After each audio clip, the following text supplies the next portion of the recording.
suppositories. We already learned theoretically, right? So suppositories are nothing but semi-solid dosage forms, right? So you know about DT principles, design thinking principles. We have 5 principles. So I would like to request you. So can you please elaborate these suppositories in the scenario of this DT principles? As we know, we have 5 principles. Can you please elaborate all these suppositories in, and can you frame in the form of DT principle? Over to you. It's less sticky comparatively theobromo suppositories, and third one is hydrogenated suppositories.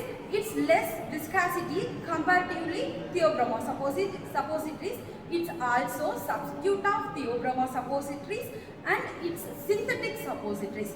And second one is water soluble suppositories. Water soluble suppositories, we have sub 2 topic, that is polyethylene.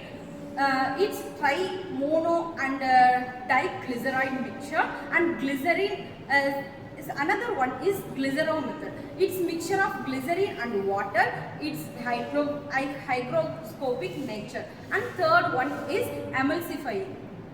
This is how Whitspur and Massapur and Massa estranium.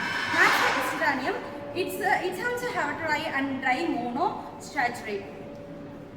This is all about the suppositories, about bases. Thank you. Any cracks, or it should not be any color change. Uniformity of weight and content. Check each suppository should be in uniform weight, and it should contain same dose as other.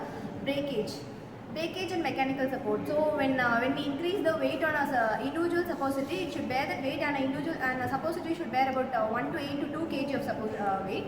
Melting range. Whether it melts or dissolves at nearly body temperature, and the body temperature should be about 37 degrees Celsius, and it shouldn't melt below that.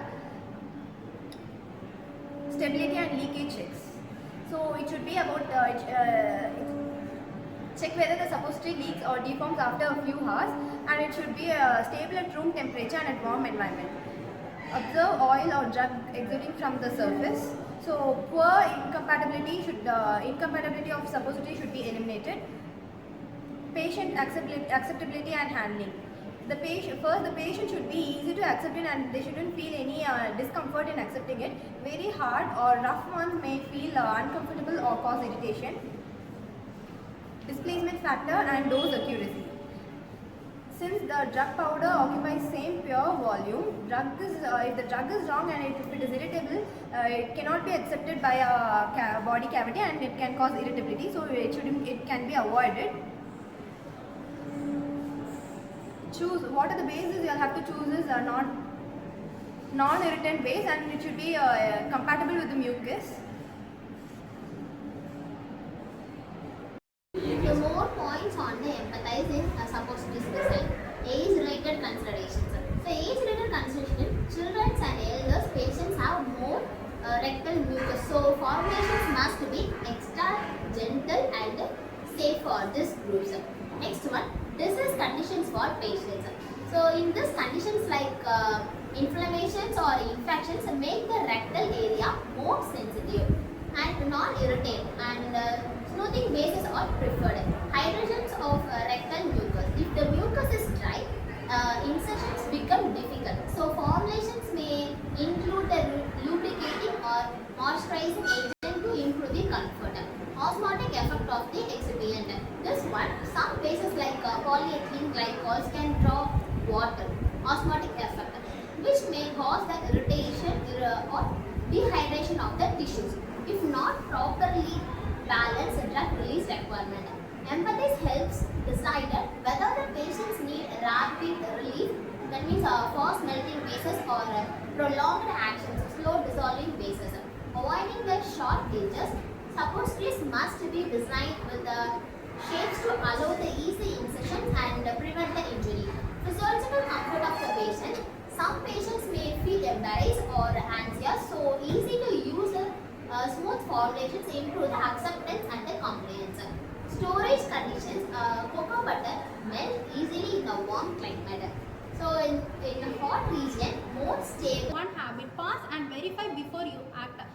Because at the end of the day, patient safety doesn't depend on how much you study. It depends on how careful you are, even how careful you are. Even it actually matters. And if you are careless, the system won't catch every mistake. Some of them will reach the patient. Thank you. Trial thinking combined with scientific reasoning, we mentally stimulate different combinations, predict the interaction and anticipate outcomes. Later, these ideas are tested practically in the lab.